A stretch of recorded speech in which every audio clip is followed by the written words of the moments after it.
Hello there, welcome to our channel tutorial video again. Hope you are doing fine. I'm back with another tutorial video, and today I'll be showing you how to turn dark mode on or off on your Messenger app.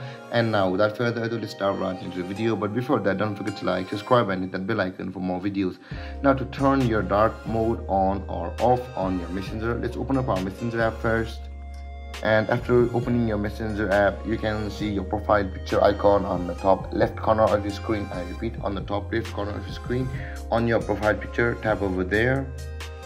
And after that, this kind of interface will open for your device also. And on the first option, you can see the dark mode system. Tap on the first option which says dark mode. And after that, you can see the system is deciding currently to enable the dark mode on or off. If I decided to turn it off, the dark mode will be off. And if I wanted to turn the dark mode on, you can see the on button available over here. Tap on and your Messenger app will change to a dark. And there guys, this is how you turn dark mode on or off on Messenger app. And if you have any confusions or questions regarding the topic, don't hesitate to comment in the comment section below, and don't forget to like, subscribe and hit that bell icon for more videos. Thank you for watching guys. Peace.